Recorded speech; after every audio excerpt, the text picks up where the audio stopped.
Hi, this is Kai Pan for Shanzai.com, and we're back here revisiting the ZenaThink ePad that we'd shown a little bit earlier. Right off the bat, we want to tell you this isn't going to be a full-on regular review from us. This is an early prototype that we received from ZenaThink. There are going to be updates made to the product. We're assured that will be happening before it actually goes on the market. Right now, you can only pre-order the product. But what we wanted to do was to give you a little bit of a clue is what to expect from the device when it does get all cleaned up, and also maybe make some comparisons to an obvious product that people would like to probably compare to decide what the value is worth against, say, the actual iPad. Let's talk about form factor for a second here. You can look at both of the devices are 10-inch devices. The screen length is a little bit more wide format for the ZenaThink than the original iPad itself. That lends probably better to widescreen video playback performance, but probably for the rest of the applications, maybe it doesn't have any particular advantage. Actually, websites, maybe it depends again if you like to prefer a wide angle look at a website or a longer, further scroll down version of the site. I guess that's just a personal preference thing. The other thing you'll notice about the form factor right off the bat is that the original iPad is a little bit slimmer. I would say the ZenaThink, if you want to see these side by side, you can check it and see it for yourself. It's just a little bit thicker. It's not a big deal in my mind. I think it's, you know, potato really as far as I'm concerned. It does have the space made for a full USB connection on the ZenaThink, so perhaps that's why it's a little bit wider, and maybe just to fit some of the other components that they've jammed inside here in I/O as well. Weight. What about weight? How do the two products compare weight-wise? When I first picked up the product, strangely enough, I felt the ZenaThink was lighter than the iPad. Really, it kind of had that feeling that it was quite a bit lighter. But actually, what I think it is more about weight distribution. Because the iPad is a little bit more square, the actual weight is more compacted into one spot.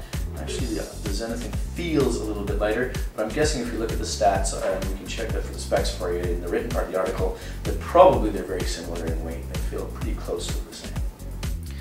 Of course, the ePad is booting up Android 2.1, which is probably also well suited to the 1 GHz processor from ZenaThink that they've got inside the device.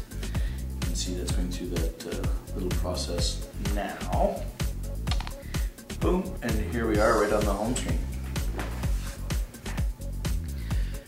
Now, one of the things that this obvious more screen real estate leans toward on why a person might choose a larger size tablet as opposed to the 7-inch size or even smaller 5-inch form factor devices is for certain dedicated applications. And one of those, I think, with the obvious choice might be a very popular, the ebook readers. Now, I think if you look at ebook readers that are dedicated devices like the Kindle, for instance, their performance still is recognized as probably the best you're going to get. But I think both the iPad's proven that people can also want to read ebooks on their color screen devices. Here we've got a copy of Zombie Nights, which is our favorite little book.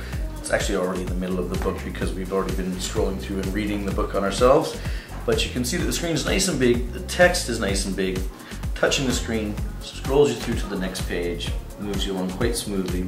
Again, I think for transitions, it's very fast, seamless. One of the problems with some of the previous ebook readers was that page turning was a little bit slow. On this device, you can see that's not a problem whatsoever.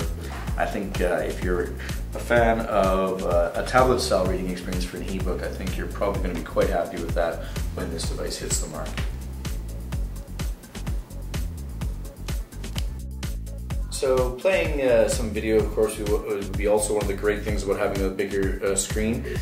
We've been told there's going to be lots of improvements on the video performance, that there isn't really been a dedicated player that's well suited to the device yet loaded on it, but we thought we'd bring up Real Player for a moment so you can just kind of see what the bigger screen would look like. And really, actually, the video performance, this is a 480p video that we're showing here. It's quite smooth and good, and you can see that, of course, the big screen format makes the video a lot more enjoyable than on some of the tinier screens that we viewed videos on before. So again, if you're willing to make a small sacrifice in portability by going up to a 10-inch screen, you get a lot better video experience, I would say. Web browsing, as we expected on the bigger screen, does provide better results in terms of being able to see quite a bit of a nice big vision of the screen real estate. It's still the early 8x600 resolution, so it's not really much change in that sense. but it does feel much more comfortable to have a bigger part of the page, which you can see from the video here.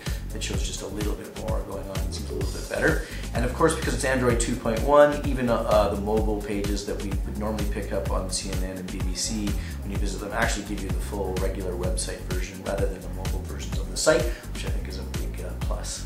All right, productivity also is one of the things you'd expect from a bigger tablet. It might be an important part of your choices here. We're not able to go too much in depth with that, but there is an Office Suite application here that can access some content.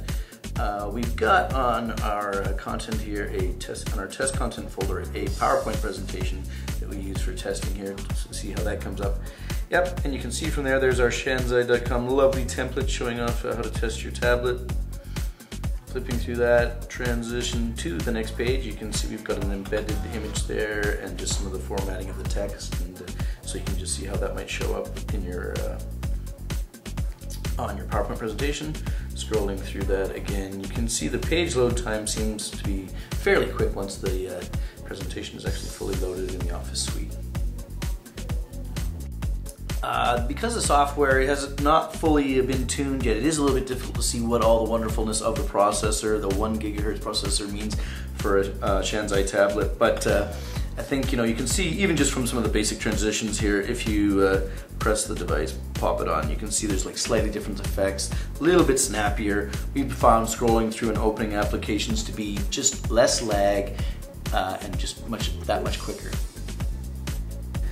So in conclusion, as we wrap up this sort of early preview of a prototype product, we'd like to say, for US dollars 250, when this thing has some of the kinks worked out, we see a lot of potential for the product. We'll look forward to doing a closer review of it again when we can actually test some of those finer points that we've mentioned so far. ZenaThink, a $250 offer compared to, say, the $800 or $600 versions of the iPad, really is quite something special, I think, for people who are looking to have the tablet experience but aren't quite willing to shell out quite that much money to find out if a tablet really suits their lifestyle. 10-inch form factor, again, is great for the sofa surfing experience. So for, as I say, in that price range, it might be worth checking that out. But I think at this point we're still saying, take a wait and see attitude. It's not on the market, there's a reason for that, and when it does become available, we'll run it through the software again and give you a little bit more closer look at the device.